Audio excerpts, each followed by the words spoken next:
한 가지 질문을 하나 할게요.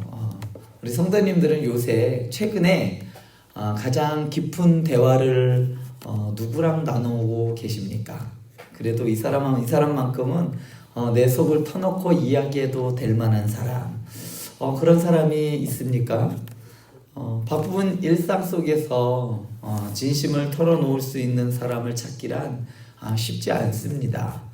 비밀을 얘기했는데 꼭 너만 알고 있어 하고 있는데 다음날 이번 주일날 교회 모든 성도들이 알고 있는 그래서 입이 또 무거운 사람을 또 진심을 놓아야 하겠죠. 요새 같은 때는 친척들이 모이는 명절에도 대화보다는 핸드폰이랑 많이 이야기를 나누고 핸드폰을 많이 보고 있는 것 같아요. 그래서 그거는 뭐 명절 때뿐만 아니라 가족들도 그런 것 같아요. 가족들의 대화가 많이 줄어들고 또 주변의 이웃들과는 각자 삶에 쫓겨서 연락도 제대로 할 수 없는 그런 시대가 바로 지금이 아닌가 싶습니다. 혹 마음속에 말 못할 고민과 외로움을 안고 살아가고 계시지는 않습니까? 우리에게는 마음을 알아주고 위로해줄 대화 상대가 절실히 필요합니다. 좋은 상담사는 상대방의 말을 끝까지 잘 들어주는 사람이 좋은 상담사라고 하더라고요. 이야기를 들어주는 것, 들어주는 사람이 요새 또 없죠. 들어주는 것만으로도 대부분의 사람들의 고민은 해결이 된다고 합니다. 그만큼 대화의 상대가 절실히 필요한 시대가 바로 지금입니다. 이러한 소통의 갈급함 속에서 오늘 우리는 하나님과의 소통 그리고 사람들과의 소통에 대해서 오늘 말씀을 통해 한번 생각해 보려고 합니다. 골로새서 4장 2절부터 6절 오늘 본문 말씀은 기도라는 이 주제로 아주 유명한 말씀입니다. 그런데 이 말씀은요, 기도를 통한 하나님과의 이러한 풍성한 소통과 세상에서 복음을 전하는 지혜롭고 은혜로운 소통에 대해서 오늘 말씀은 말하고 있습니다. 오늘 본문 말씀을 통해서 소통의 충만함이 우리의 삶에 어떻게 임할 수 있는지 함께 살펴보고자 합니다. 특별히 오늘 말씀에서 바울은요, 두 가지를 강조하고 있습니다. 하나는 기도고 또 하나는 전도에 대한 권면을 하고 있습니다. 당시의 골로새 교회의 성도들은 거짓된 가르침에 흔들릴 위기도 있었지만 바울은 그들에게 기도에 힘쓰고 복음 증거에 지혜롭게 임할 것을 바울은 부탁하였습니다. 이 권면은 2000년이 지난 지금 오늘을 사는 우리에게도 여전히 유효한 권면입니다. 인생의 여러 경험을 겪어온 성도님들에게 이 말씀은 하나님과의 깊은 소통으로부터 오는 위로와 능력, 그리고 세상 속에서 복음을 전하는 지혜로운 소통의 사명을 깨닫게 해줄 것이기 때문입니다. 오늘 말씀을 하나하나 살펴보면서 오늘 두 가지 초점, 소통의 두 가지 점에 초점을 맞춰서 한번 이야기 나눠보려고 합니다. 하나는 하나님과의 소통이에요. 기도는 하나님과의 소통이죠. 또 세상과의 소통입니다. 세상인과의 소통은 전도입니다. 복음을 전하는 지혜와 은혜에 대해서 이렇게 두 가지 점을 오늘 한번 살펴보려고 하는데요. 먼저 하나님과의 소통, 곧 기도 생활에 대한 바울의 권면입니다. 골로새서 4장 2절은 이렇게 시작합니다. 기도를 계속하고 감사함으로 깨어 있으라. 아주 간결한 권면이지만 여기에 담긴 의미를 깊이 들여다보면요, 바울은 먼저 기도를 계속하라라고 말합니다. 여기서 계속하다로 번역된 이 헬라어는요, 어떤 대상에게 꾸준히 매달린다라는 의미가 있어요. 그리고 전념하다라는 의미가 여기에 담겨져 있습니다. 끈기 있게 매달려서 지속적으로 하는 것이 기도라는 말입니다. 바울은 기도는 일시적인 것이 아니라 지속적이고 끈기 있게 기도할 것을 요청하고 있습니다. 마치 어린아이가 마트에서 보면 이런 경우를 자주 보죠. 엄마는 사줄 생각도 안 하고 있는데 계속 아이가 엄마 치마를 계속 끌고 있어. 저거 계속 한 바퀴 돌면 또 거기 와서 또 그거 돌 때마다 그 부근 가서 계속 엄마 치마를 끌고 손을 끌고 저거 사달라고 하는 것을 우리가 볼 수 있죠. 이렇게 끝까지 붙잡고 늘어지듯이 꾸준히 하나님께 매달리는 것이 바로 기도라는 의미입니다. 우리의 기도가 이처럼 인내와 열심으로 계속되고 있는지 한번 돌아보시기 바랍니다. 한 번 했으면 됐지 뭐 모르시겠어 하나님이? 이렇게 한 번만 하고 많은 기도 이렇게 기도하시는 분은 혹시 있지 않을까요? 우리 성도님들은 꾸준한 기도의 힘을 믿으십니까? 때로는 오랫동안 기도를 해도 기도의 응답이 더딜 때 그럴 때 우리는 낙심하게 됩니다. 그러나 성경과 신앙의 역사는 끈질긴 기도가 얼마나 큰 열매를 맺는지 우리에게 보여줍니다. 초대교회 성도들은 한 마음으로 모여 기도에 전혀 힘썼고 그 결과 성령 강림과 복음의 폭발적인 확산을 경험하게 되었습니다. 우리의 삶에서도 기도를 포기하지 않는 끈기가 필요합니다. 여러분들 중에서도 오랫동안 가슴에 품고 마음에 품고 기도하고 있는 기도의 제목은 있지 않습니까? 자녀의 신앙 회복을 위해 혹은 남편이나 아내의 구원을 위해 혹은 내 삶의 어떤 문제를 해결하기 위해 오랜 기도를 드리고 계시는 분이 혹시 계실 수 있습니다. 때로는 지치고 포기하고 싶은 마음이 찾아와도 끈기 있게 끝까지 계속해 보시기 바랍니다. 그 기도의 끝이 어떤지 한번 보셨으면 좋겠어요. 하나님께서는 우리의 끈질긴 기도를 결코 외면하지 않으시며 가장 선할 때에 응답하시는 분이십니다. 오래전 청교도들과 경건한 성도들도 이런 말을 남겼어요. 청교도의 명언 중에 이런 말이 있습니다. 기도하는 한 결코 실패하지 않는다. 기도를 멈출 때 실패가 시작된다. 가슴이 와닿지 않습니까? 저는 이 글을 읽고 되게 가슴이 와닿았습니다. 난 실패한 것 같아. 그럴 때 기도를 멈춘 겁니다. 우리가 기도를 하는 한 우리는 실패하지 않은 것입니다. 우리의 삶에 기도의 호흡이 있는 한 영적으로 우리는 살아있는 것이기 때문이죠. 영국의 대표적인 설교자 찰스 스펄전은 기도의 중요성을 이렇게 강조합니다. 기도는 성도의 호흡이요, 성도의 위로요, 성도의 힘이며 성도의 영광이다. 숨 쉬지 않고 살 수 없는 것처럼 기도 없이는 신앙이 생명력을 유지할 수 없다는 말입니다. 계속해서 바울은 감사함으로 깨어있으라 라고 오늘 말씀에서 말합니다. 여기서 깨어있으라 이거에 해당되는 말은요, 깨어 경계하는 상태를 말합니다. 그냥 눈만 뜨고 있는 상태가 아니라 경계하는 거예요. 보초가 깨어서 그냥 눈만 뜨고 있나요? 아니잖아요. 주변을 살피고 경계하잖아요. 그렇게 하라는 뜻입니다. 영적으로 나태하거나 둔감하지 말고 항상 경각심을 가지라는 권면입니다. 육적으로 깨어있으라는 말이 아니라 영적으로 깨어있으라는 말입니다. 특히 기도할 때 졸지 말라라는 아주 실제적인 교훈으로도 우리는 볼 수 있습니다. 우리도 기도를 하다 보면 정신이 좀 산만해지거나 피곤해서 흐릿할 때가 있습니다. 바울은 의도적으로 정신을 깨워 기도하라라고 가르치고 있습니다. 또한 주목할 표현은 감사함으로라는 말이에요. 기도에 감사가 묻어나와야 한다는 말이에요. 우리는 때때로 기도가 간구와 탄원으로 치우치기 쉽습니다. 그냥 내가 할 말, 내 요구를 그냥 하나님께 다 쏟아 놓는 거예요. 마치 우리 여기 주민센터 가서 거기 있는 사람한테 나 이거 해주고 요청만 하다가 받아서 그냥 가죠. 그런 것처럼 우리의 기도가 하나님께 요청만 하다가 가는 경우가 있을 수 있다는 겁니다. 그렇다면 감사가 빠지면 기도는 금방 불평과 절망에 빠지기 쉽습니다. 바울은 지금 있는 상황이 어떤 상황입니까? 감옥에 갇혀 있는 상황이에요. 그럼에도 감사를 잊지 않았던 겁니다.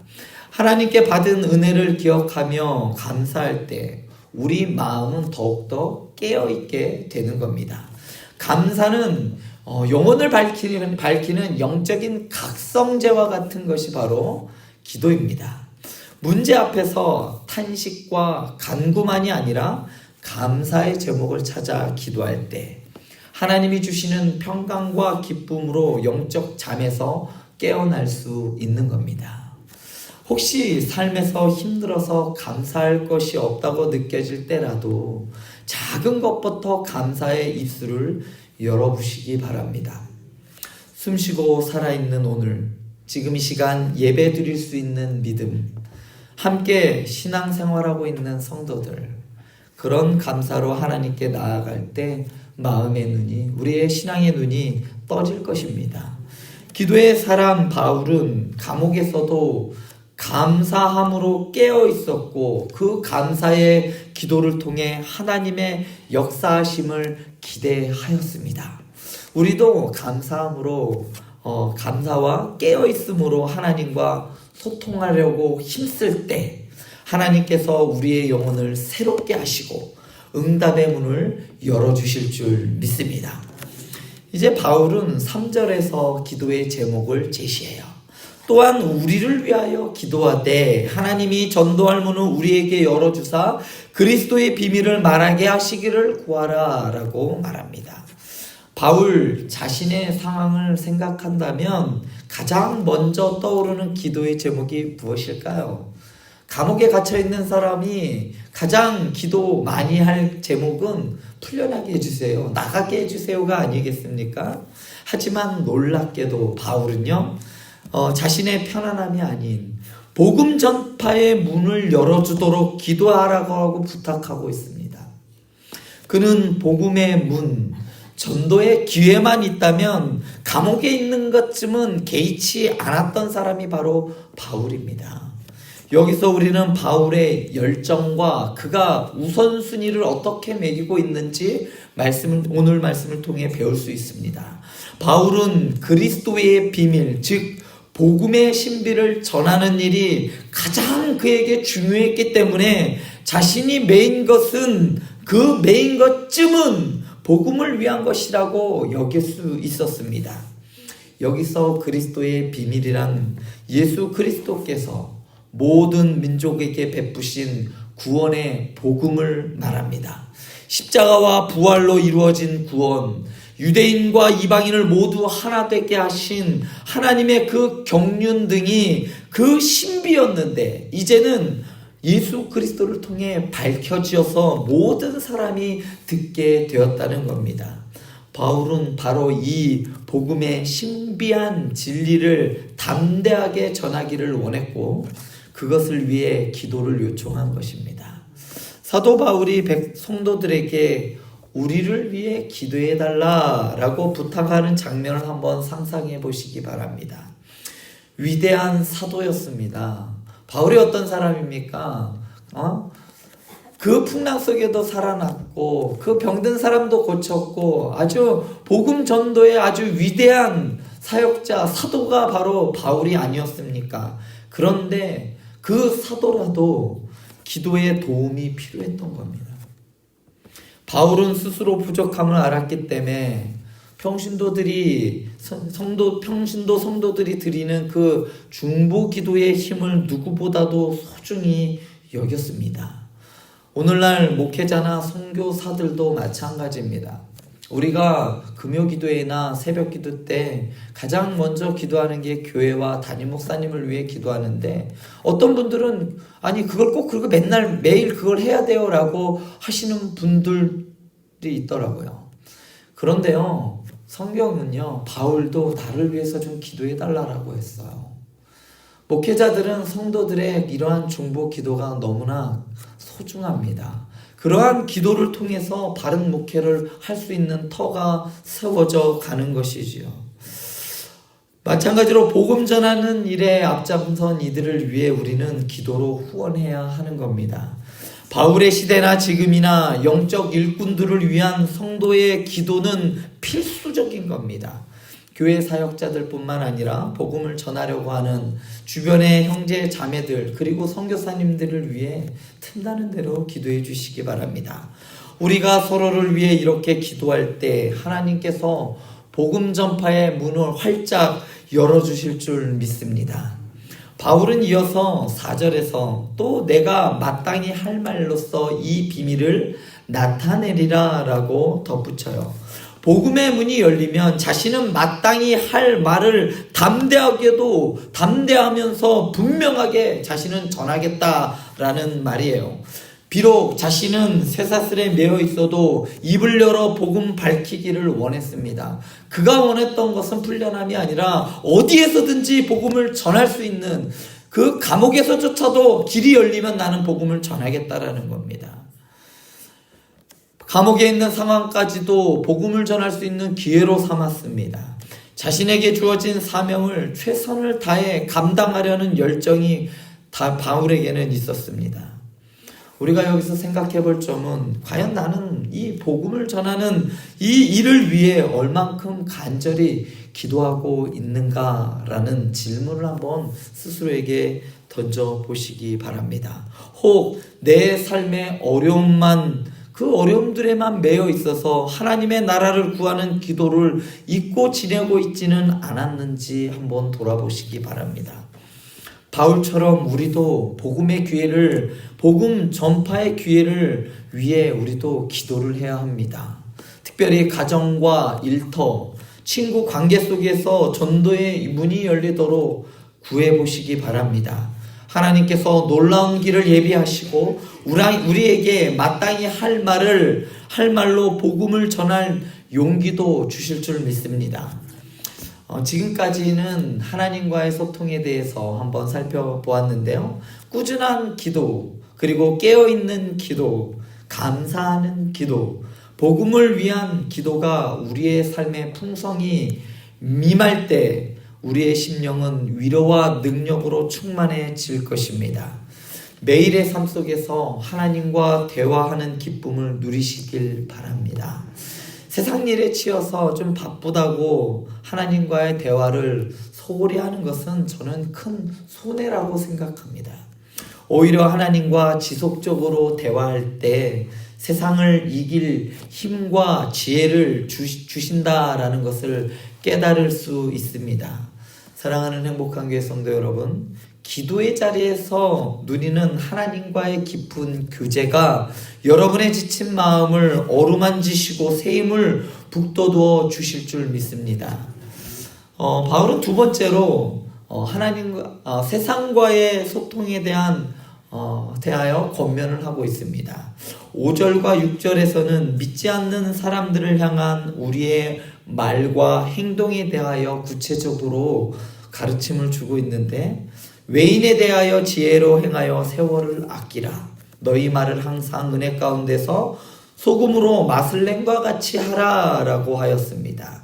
먼저 5절에 보면요, 외인에 대하여 지혜로 행하여 세월을 아끼라 라는 말이에요. 여기서 외인이라는 말은요, 우리 행복한 교회 믿음의 공동체 밖에 있는 사람들, 즉 아직 예수님을 믿지 못하는 사람들을 말합니다. 오늘날로 치면 우리 가족 중에 신앙이 없는 사람들, 아직 믿지 않는 우리 가족 구성원이죠. 직장 동료나 혹은 가까운 친구들, 이웃들이 될 수 있는 것이죠. 바울은 이 외인들을 대할 때 특별하게 지혜롭게 처신하라 라고 합니다. 그리고 세월을 아끼라 라고 덧붙이는데, 이는 기회를 놓치지 말고 잘 사용하라 라는 의미입니다. 영어 성경에는요, 이 부분을요, 모든 기회를 최대로 활용하라 라고 번역되어 있습니다. 결국 5절 말씀은 불신자들과 더불어 살아가는 우리의 일상 속에서 지혜롭게 처신하여 하나님이 주시는 전도의 기회를 최대한 잘 살리라 라는 도전의 말씀입니다. 생각해보면 우리의 말과 행동 자체가 복음의 메시지가 될 때가 있습니다. 직장에서 크리스천의 성실함과 정직함을 통해 주변 사람이 도전을 받거나 가정에서 믿는 배우자의 사랑과 인내로 인해 배우자가 마음을 열게 되는 경우들이 있죠. 반대로 우리가 지혜 없이 행동하면 오히려 복음에 방해가 됩니다. 초대교회 당시에도 그리스도인들에 대한 오해와 비난이 엄청나게 많았습니다. 그래서 초대교회 성도들은 더욱더 조심스럽게 선을 행하면서 그 오해를 불식시키고자 하였던 겁니다. 사회 통념이 지금보다 더 안 좋았어요. 그래서 그것을 바꾸고자 그리스도인들은 더욱더 그 처신과 지혜롭게 하기 위해서 애썼다라는 것이죠. 오늘날 한국 사회에서도 기독교에 대한 시선이 그렇게 좋지만은 않습니다. 이럴 때일수록 우리는 지혜로운 처신과 선한 삶으로 복음의 통로를 열어가야 하는 것입니다. 세월을 아끼라라는 말은요, 우리 인생의 시간이 한정되어 있음을 다시 상기시켜 줍니다. 하나님이 우리에게 주신 것은 아직 하나님께서 오늘이라는 시간을 준 것은요, 아직 이루어야 할 사명이 우리에게 있기 때문입니다. 아유, 나는 이제 여기까지 살았으니 내가 뭔 살겠어. 이제 빨리 죽어야지. 저희 어머니가 이렇게 얘기하시더라고요. 월요일날 갔는데 어머니께서 아유, 이제 나는 할 거 다 했으니까 이제 빨리 죽어야지. 하나님 앞에 빨리 가야지. 이렇게 말씀하시더라고요. 할 게 없으면 하나님이 데려가십니다. 아직 살아있다는 것은 할 게 있다는 이야기예요. 구원의 기회는 영원히 열려있지 않습니다. 우리 곁에 사랑하는 사람들, 그들이 복음을 들을 기회도 영원하지 않아요. 그러므로 지금 주어진 기회를 최대한 활용하여 선용하시기 바랍니다. 안 되면 할 수 없지 뭐. 하나님 그거 그렇게 봐주지 않으실 것 같아요. 야, 너 옆에 있는 애 왜 복음장 안 듣니? 너가 말 한마디만 했어도, 너가 그 예수 믿자, 교회 가자 그 한마디만 했어도 쟤는 저렇게가 되지 않았을 텐데 하나님께서는 책임을 묻지 않을까요? 늦었다 생각할 때가 가장 빠른 법입니다. 아직 예수님을 모르는 가족, 친지, 친구들을 위해 지혜롭게 다가갈 방법을 기도를 통하여 찾으시기 바랍니다. 아무리 생각해봐도 기획이 안 된다. 기도를 통해서 하나님 지혜를 주십시오. 기도와 간구로 하나님께 구할 때 하나님께서는 그 사람을 불쌍히 여겨서 그 영혼을 긍휼히 여겨서 전도의 기회로 복음 전할 기회를 열어주실 겁니다.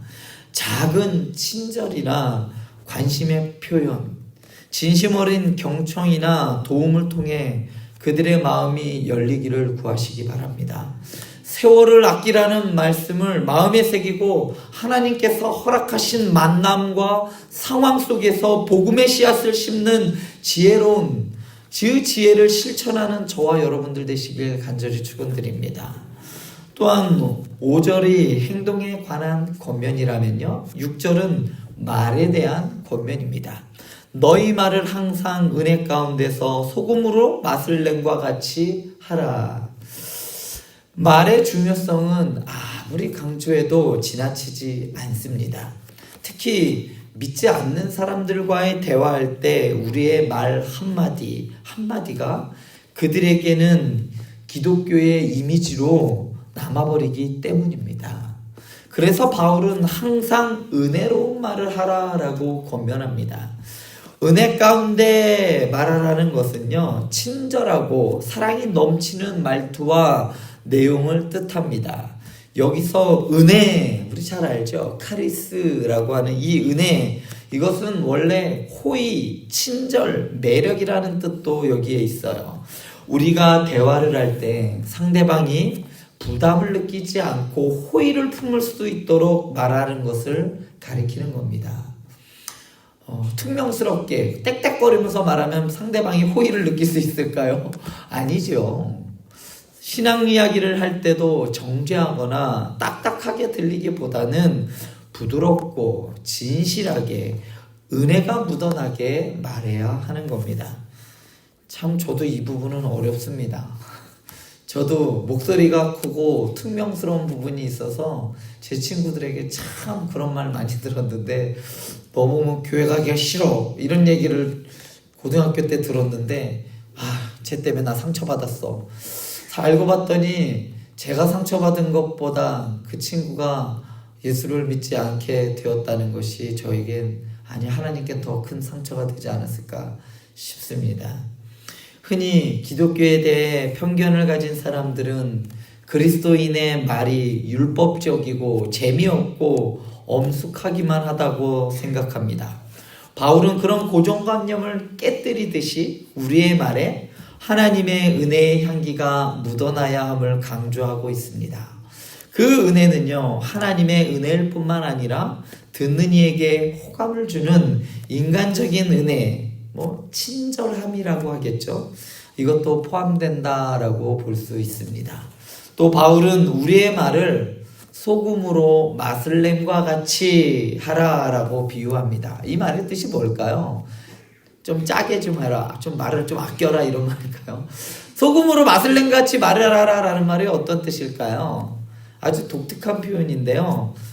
당시의 소금은 음식에 맛을 내고 부패를 막는 용도로 쓰였습니다. 우리의 말에 소금과 같은 맛이 있어야 한다는 것은 몇 가지로 생각해 볼 수 있는데요. 첫째로 우리의 말에 맛이 있어야 한다라는 것이 아닐까요? 아무 맛도 없는 음식은요, 먹기 힘들어요. 우리의 말이 늘 밋밋하고 묵미건조한다면 듣는 이의 마음을 움직일 수 없습니다. 밖에서 남편이 들어왔는데, 왔어? 밥 차려놨어? 이렇게 하면 무슨 말을 해도 잘 안 들려요.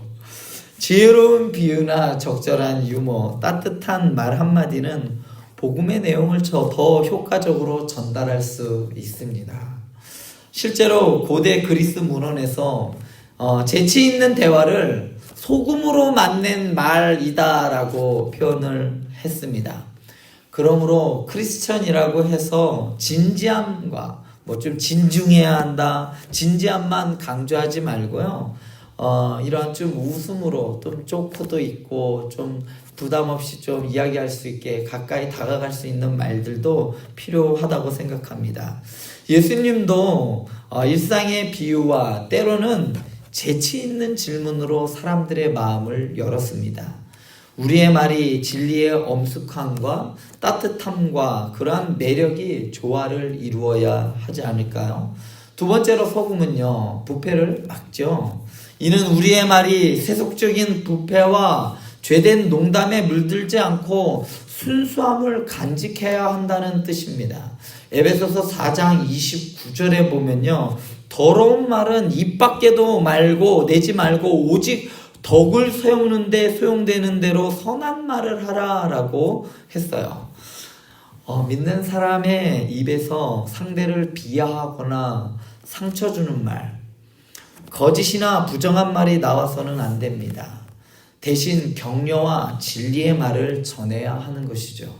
세 번째로는요, 소금은 어떤 역할을 하냐? 사람들에게 갈증을 일으킵니다. 마찬가지로 우리의 말이 영혼의 갈증, 곧 하나님을 향한 그들의 갈망을 불러일으키는 역할을 해야 한다는 말입니다. 예수님의 은혜를 맛본 우리가 나누는 그 간증과 진리의 말씀이 안 믿는 사람들에게 영적인 갈증을 느끼게 하여 결국 생수 대신, 영원한 생수 대신 그 예수께로 이끌게 되어져야 한다는 말입니다. 이러한 모든 면에서 우리의 말이 소금으로 맛이 난 것처럼 되기를 바라라 라고 바울은 간청하고 있는 겁니다. 다시 말해 6절의 말씀은 말의 내용과 태도 모두에서 지혜와 사랑이 흘러나와야 한다라는 말입니다. 스펄전 목사님은 말의 중요성을 강조하면서 이렇게 말했어요. 우리의 말은 생명의 맛을 낼 수도 있고 사망의 맛을 낼 수도 있다라고 경고하였습니다. 한마디 말에 누군가의 영혼에 생명의 빛을 비추는 계기가 될 수도 있고 반대로 상처와 절망을 주는 칼이 될 수도 있다는 뜻입니다. 특히 복음을 전하는 말이라면 더욱 그래야 하지 않겠습니까? 같은 복음을 전해도 어떤 이는 사랑과 눈물로 전하고 어떤 이는 교만과 논쟁으로 전한다면 결과가 어떨까요? 완전히 다를 거라고 저는 생각합니다. 은혜로운 말, 지혜로운 말은 복음의 맛과 아름다움을 더해줍니다. 반면에 아무리 옳은 내용이라도 거칠고 교만한 말은 복음의 문을 닫아버리게 되는 것이죠. 넌 곧 죽어. 너 죽어서 지옥에 가. 너 예수 안 믿으면 너 지옥에 떨어진다 너. 이렇게 말하면 듣는 사람 되게 기분 나쁩니다.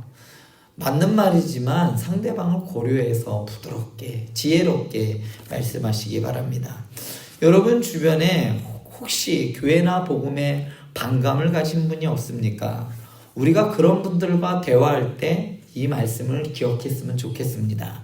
때로는 그들이 신앙에 대하여 도전적인 말을 하거나 비판적인 질문을 던질 수도 있어요. 그럴 때 감정적으로 대응하거나 논쟁에만 집중하면 얻는 것은 하나도 없습니다.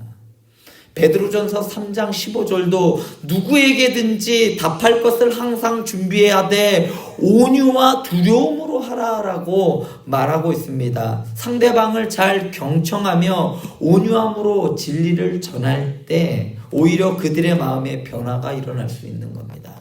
우리의 말 한마디 한마디 그 한 번의 대화라도 은혜의 소금이 되면 그 안에 성령께서 역사하실 것입니다.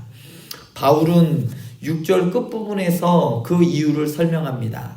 이는 각 사람에게 대답할 것을 알게 하려 함이라. 우리는 다양한 사람을 만납니다. 각 사람의 처지와 마음 상태가 다 다릅니다. 지혜롭고 은혜로운 말을 준비해야 각 사람에게 합당한 대답을 할 수가 있는 것이죠. 전도에도 정해진 공식은 사실 없습니다. 상대방이 누구냐에 따라 어떤 질문을 하느냐에 따라 성령의 지혜로 응답해야 하는 겁니다. 그러므로 평소에 하나님의 말씀으로 자신을 준비시키기 바랍니다. 그리고 기도로 지혜를 구하는 것이 중요한 겁니다. 전도기법, 무슨 고구마 전도기법, 무슨 전도기법, 아무리 그렇게 해도 그 방식대로 하면 다 되나요? 아니에요. 그때그때마다 사람들마다 다 다릅니다. 우리는 그것을 기도를 통해서 말씀을 통해서 하나님께 구할 때 우리에게 성령께서 우리에게 마땅히 할 말을 가르쳐 주시는 겁니다. 또한 대화를 할 때도 상대방의 필요를 민감하게 살피면서 공감하는 태도가 필요하죠. 그렇게 할 때 하나님께서 우리의 입술을 사용하셔서 복음의 놀라운 능력을 나타나게 되실 줄 믿습니다. 말씀을 맺겠습니다. 사랑하는 행복한 교회 성도 여러분, 소통의 충만함은 다른 먼 곳에 있는 것이 아니라 우리가 기도를 통해 하나님과 깊이 소통할 때 우리의 영혼은 하나님의 은혜로 충만하게 될 줄로 믿습니다. 또한 세상 속에서 지혜와 사랑으로 사람들과 소통할 때 복음의 열매가 충만하게 맺히게 될 것입니다.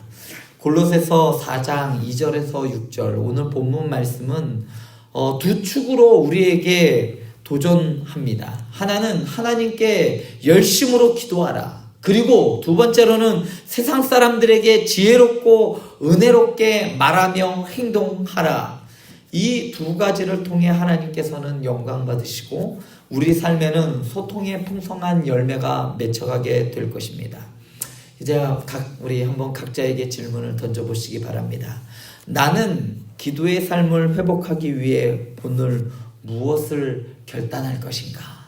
또 나는 복음의 말을 전하기 위해 어떤 것을 실천할 것인가? 아마 마음에 이미 성령께서 떠오르게 하신 적용점들이 있을 겁니다. 매일 정해진 시간에 하나님께 기도의 자리로 나아가는 결단일 수도 있습니다. 혹은 소홀했던 말씀 묵상을 다시 하여 하나님의 음성에 귀 기울이는 실천일 수도 있습니다. 그리고 전도의 측면에서는 오랫동안 마음에 품고 있던 가족이나 친구들에게 용기 내어 복음의 편지나 메시지를 전해보는 일일 수도 있습니다. 또한 그들을 위해 매일 빠짐없이 중보기도를 작정하는 것일 수도 있어요. 어떤 것이든 지금 받은 도전을 헛되이 흘려 보내지 않기 바랍니다.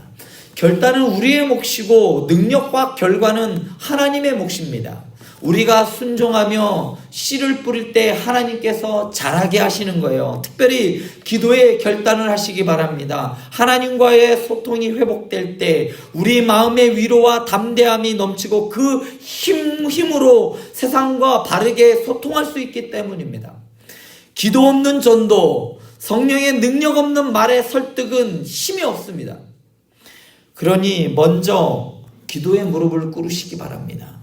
하나님께서 지혜를 주시고 전도의 문을 열어주시고 그렇게 해주시도록 간구하시기 바랍니다. 그럴 때에 하나님께서 때를 따라 응답하시고 우리에게 담대히 말할 힘과 은혜를 대할 사랑을 부어주실 줄로 믿습니다. 마지막으로 여러분들을 격려하며 소망을 나누시기 바랍니다. 혹시 이 말씀을 들으면서 내가 과연 이렇게 살 수 있을까? 이렇게 부담을 느끼시는 분이 계시다면 기억하시기 바랍니다. 우리 혼자 힘으로 하는 것이 아니라는 것입니다. 소통에 하나님께서 성령으로 우리와 함께 하시며 도우신다는 것입니다. 우리가 기도하면 말할 수 없는 탄식으로 함께 기도하시고 우리가 복음을 전하려고 할 때 예수께서 세상 끝날까지 함께 하시라고 약속하셨습니다.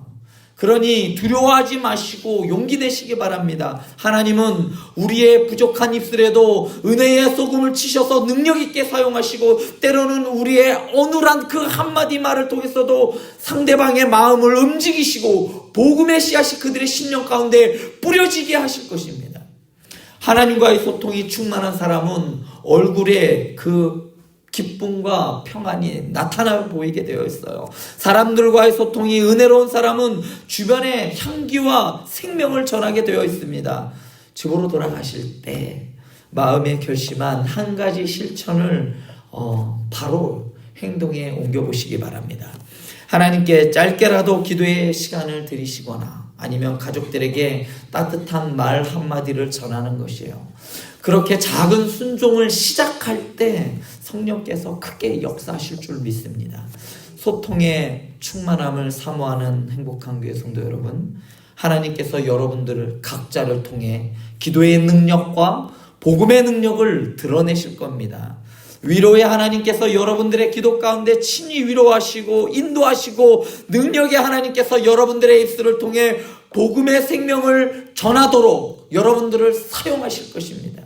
우리 모두 하나님과의 소통, 사람들과의 소통에 있어 예수 그리스도로 충만한 삶을 이루어 가시길 바랍니다. 그리하여 궁극적으로 하나님께 영광을 돌리며 우리에게 맡겨진 주변 영혼들에게 생명의 통로가 되고 축복의 통로가 되어지는 그러한 소통의 사람들로 사용받는 저와 여러분들 되길 간절히 축원드립니다. 기도하시겠습니다.